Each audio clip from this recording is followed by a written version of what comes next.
President Donald Trump and Melania met with President Mauricio Macri and his wife Juliana Awada at the White House on Thursday. He welcomed the two Argentine guests and Trump then did the unexpected. Watch the magic happen at the 1:50 mark. Trump leaned in to hug Melania and then patted the Marine on the back. "Don't you just love our President Trump?" The Trump administration has now postponed Barack Obama lifting a 16-year ban on imports of Argentine lemons. Trump responded, "We're going to be great friends, better than ever before." Melania Trump looked so beautiful in her military green dress. "This is why we love Donald Trump. He makes our military men and women feel like they have a president that cares. It's the little things. Just in, Australia makes massive move against Muslims. Trump was right. The left here in the United States tries to shout anyone down who wants to vet who we bring into this country. We are sick of it, and apparently so is Australian Prime Minister Malcolm Turnbull." In a shocking, but pleasing, twist, Turnbull recently buckled down on the way you get your citizenship in Australia. "The key point is you need to show that your values reflect the values that the Australian people hold dear." According to SBS News, there will be overall tighter requirements for new applicants, especially for Muslims suspected of following Sharia law. One of the first steps you need to take to make it into the country is to pass a tougher citizenship test. The test originally had 20 questions, now there are going to be more questions added to the test. They are going to include reading, writing, listening, and moral components. Turnbull said that he is doing this in an attempt to not just strengthen the multicultural aspect of Australia, but to also strengthen the values that they hold as a country. He went on to say that he would never ask potential citizens to abandon their heritage or their culture or their background, but they need to understand how people treat one another in Australia. They will not settle for people who are okay with domestic violence or hold radical beliefs.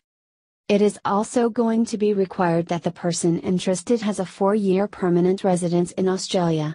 They cannot just show up, claim they want to live there, and that is the end of it.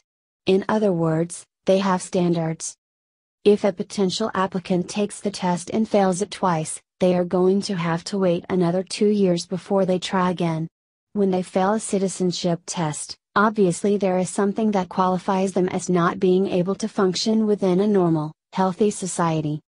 The Democrats of our country could stand to learn a thing or two from Turnbull's move. In our country, the left embrace dangerous ideology. We have people in our streets shouting that we need to follow Sharia law. When we try to stand up to the people in our country who want to bring dangerous refugees here, we are called racists, bigots, Islamophobes, and so on and so forth. But Australia has set a new standard that we should look at very carefully. There is a lot that we can learn from their new setup. We are just waiting for the left to start yelling that the entire country of Australia is racist. It would not surprise us if the left tried to take this approach. They have already shown that they will actively attack anyone who thinks differently than they do. A message is being sent through the world that we are not going to settle for this irrational behavior, and that we are no longer willing to let refugees come here unchecked. Our guess is, the crime rate in Australia is going to drop immensely due to this move. They are going to end up happier, safer, and better off than they were before thanks to this new stricter system. We need to adopt something similar as soon as possible. Do you think President Trump is going to follow Turnbull's lead? Please share this story on Facebook and let us know because we want to hear your voice.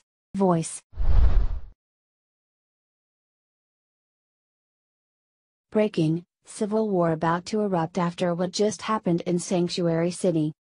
Every policy that President Donald Trump tries to implement for Americans' safety, is not only met with a great deal of resistance from the left but also from defiant judges who block his progress. We saw this several times with Trump's travel ban from terrorist-hit countries, and now we're seeing it with regards to so-called sanctuary cities.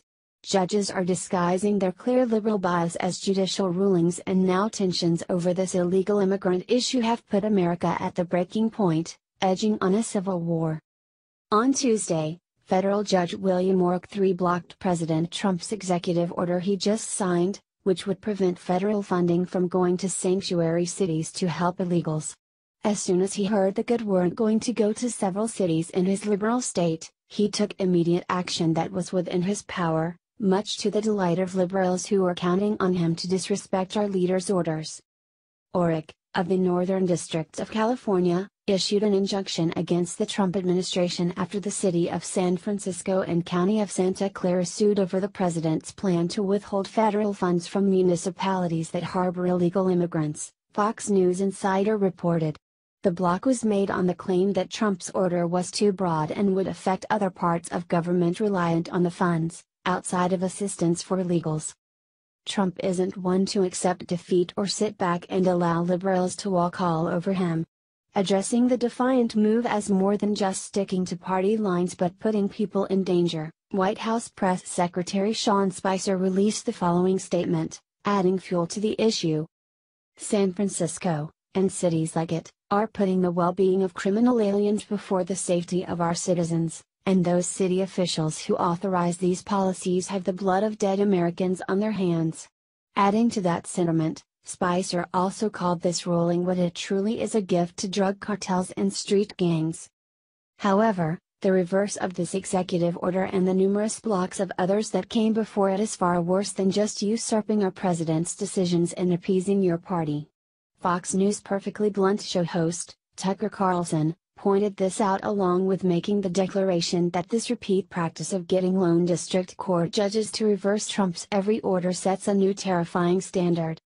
The least accountable branch of our government becomes the most powerful, the judicial branch, and various cities and states can nullify virtually any federal law they don't like, effectively becoming their own countries, Tucker explained before issuing a warning of what will come from this increasingly popular practice.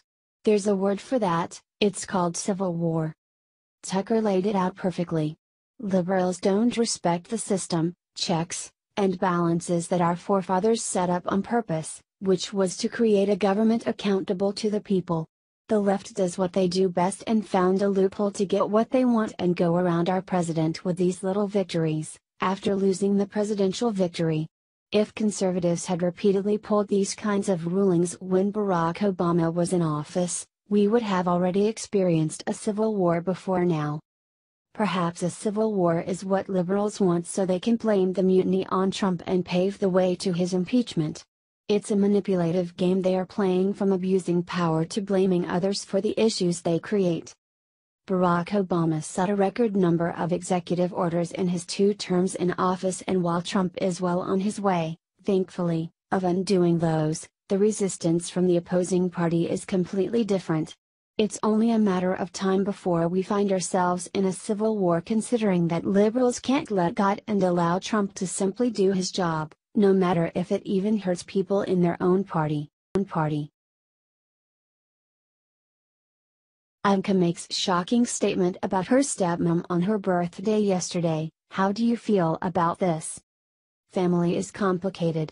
It's the first, and possibly the most complicated diplomatic situation any of us will ever have to navigate. Some days you want to kiss them and some days you want to kill them. Anybody who tells you any differently is either lying or doesn't spend much time with their family. It's all about human nature and the fact that we're all flawed, and those flaws come out at some of the worst times. But if you're a good family member, you'll forgive and have their back anyway. The first family no doubt has its share of tricky moments with step-parents and siblings and all the in-laws. It's a universally troubling situation to try and make sure that there are no misunderstandings. That has to be magnified by about 1000x with the cameras and news crews poised to pounce if you show even the smallest whiff of disregard. Thankfully, everybody in the family seems to be dedicated to making the relationships work, despite what the media would have you believe. None have had more criticism or seem to be doing better than Ivanka and her stepmom Melania Trump, and this was displayed in a big way on the Flotus's birthday. Via Daily Mail. Ivanka Trump wished the First Lady and her stepmother Melania Trump a happy birthday on Wednesday in a Twitter message filled with adoration.